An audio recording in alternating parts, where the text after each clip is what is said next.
سلطان نور الدین زنگی ایک عابد شبیدار تھا۔ وہ ایک عظیم الشان سلطنت کا فرمانروا ہونے کے باوجود ایسا مرد درویش تھا جس کی راتیں مسلح پر گزرتی تھی اور دن میدان جہاد میں۔ وہ عظمت و کردار کا ایک عظیم پیکر تھا جس نے اپنی نوک شمشیر سے تاریخ اسلام کا ایک روشن باب لکھا۔ سلطان نور الدین زنگی رات کا بیشتر حصہ عبادات و مناجات میں گزارتا تھا۔ اس کا معمول تھا کہ نماز عشاء کے بعد بکثرت نوافل پڑھتا اور پھر رسول کریم صلی اللہ علیہ وسلم پر سینکڑوں مرتبہ درود بھیج کر تھوڑی دیر کے لیے بستر پر لیٹ جاتا۔ چند ساعتوں کے بعد پھر نماز تہجد کے لیے اٹھ کھڑا ہوتا اور صبح تک نہایت خشوع و خضوع کے ساتھ عبادت میں مشغول رہتا۔ ایک شب وہ اپنے وظائف سے فارغ ہو کر بستر پر لیٹا تو خواب میں 3 بار رسول کریم صلی اللہ علیہ وسلم کی زیارت ہوئی۔ ہر مرتبہ 2 آدمیوں کی طرف اشارہ کرتے ہوئے حضور صلی اللہ علیہ وسلم نے فرمایا، نور الدین، یہ آدمی مجھے ستا رہے ہیں۔ نور الدین زنگی یہ خواب دیکھ کر سخت مضطرب ہوا،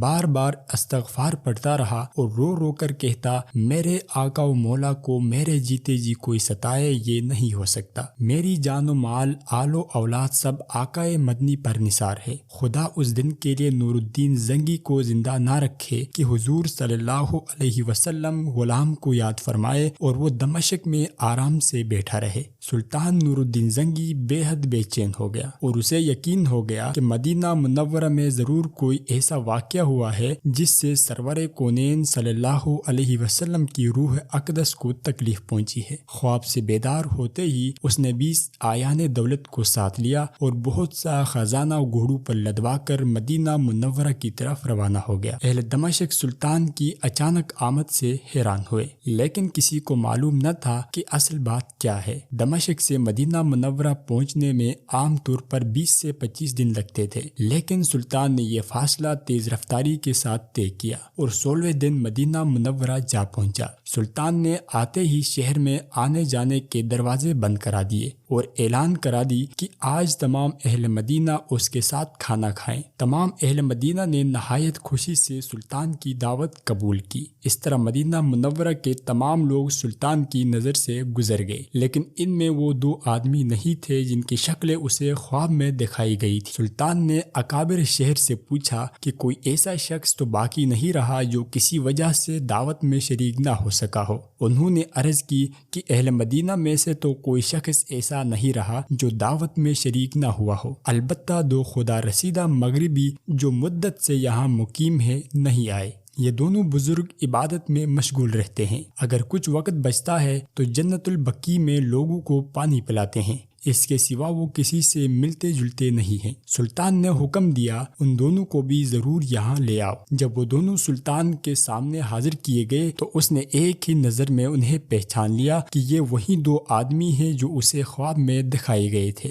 انہیں دیکھ کر سلطان کا خون کھول اٹھا، لیکن تحقیق حال ضروری تھی کیونکہ ان کا لباس زاہدانہ اور شکل و صورت مومنوں کی تھی۔ سلطان نے ان دونوں سے پوچھا کہ تم دونوں یہاں کہاں رہتے ہو؟ انہوں نے بتایا کہ روضہ اقدس کے قریب ایک مکان کرائے پر لے رکھا ہے اور اسی میں ہر وقت ذکر الہی میں مشغول رہتے ہیں۔ سلطان نے ان دونوں کو وہیں اپنے آدمیوں کی نگرانی پر چھوڑ دیا اور خود اکابر شہر کے ہمراہ اس مکان میں جا پہنچا جہاں پر یہ 2 آدمی رہتے تھے۔ یہ ایک چھوٹا سا مکان تھا جس میں نہایت مختصر سامان مکینوں کی زاہدانہ زندگی کی شہادت دے رہا تھا۔ اہل شہر ان دونوں کی تعریف میں رطب اللسان تھے اور بظاہر کوئی چیز قابل اعتراض نظر نہیں آتی تھی، لیکن سلطان کا دل مطمئن نہیں تھا۔ اس نے مکان کا فرش ٹھونک بجا کر دیکھنا شروع کر دیا۔ یکایک سلطان کو ایک چٹائی کے نیچے فرش ہلتا ہوا محسوس ہوا۔ چٹائی ہٹا کر دیکھا تو ایک چوڑی سل تھی، اسے سرکایا گیا تو ایک خوفناک انکشاف ہوا۔ یہ ایک سرنگ تھی جو روضہ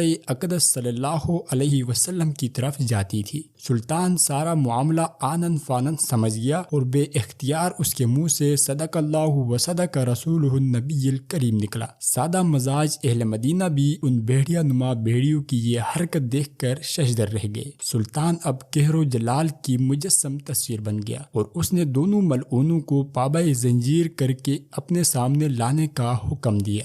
جب وہ سلطان کے سامنے پیش ہوئے تو اس نے ان سے نہایت غضبناک لہجے میں مخاطب ہو کر پوچھا، سچ بتاؤ تم کون ہو اور اس ناپاک حرکت سے تمہارا کیا مقصد ہے؟ دونوں ملعونوں نے نہایت بے شرمی اور ڈٹائی سے جواب دیا، اے بادشاہ، ہم نصرانی ہیں اور اپنی قوم کی طرف سے تمہارے پیغمبر کی لاش چرانے پر مامور ہوئے ہیں۔ ہمارے نزدیک اس سے بڑھ کر اور کوئی کار ثواب نہیں ہے، لیکن افسوس کی عین اس وقت جب ہمارا کام بہت تھوڑا باقی رہ گیا تھا تم نے ہمیں گرفتار کر لیا۔ ایک روایت یہ ہے کہ یہ سرنگ حضرت عمر رضی اللہ تعالیٰ عنہ کے جسد مبارک تک پہنچ چکی تھی، یہاں تک کہ ان کا ایک پاؤں ننگا ہو گیا تھا۔ سلطان کا پیمانہ صبر لبریز ہو گیا۔ اس نے تلوار کھینچ کر ان دونوں بدبختوں کی گردنیں اڑا دی اور ان کی لاشیں بھٹکتی ہوئی آگ کے الاؤ میں ڈلوا دی۔ یہ کام انجام دے کر سلطان پر رکت طاری ہوئی۔ وہ مدینہ منورہ کی گلیوں میں روتا گھومتا اور کہتا، زہ نصیب کی اس خدمت کے لیے حضور صلی اللہ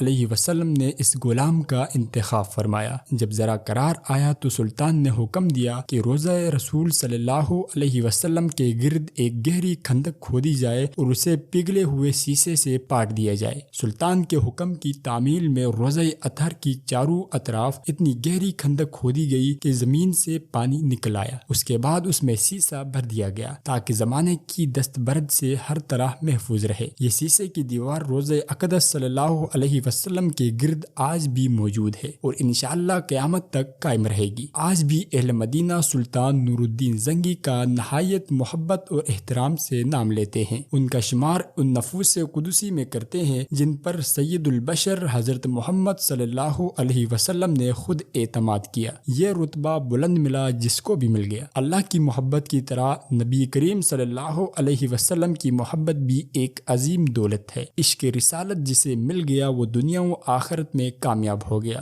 ہمیں بھی چاہیے کہ اپنے دل میں دنیا کی ہر چیز سے زیادہ اپنے اللہ کی محبت رکھے۔ آمین یا رب العالمین۔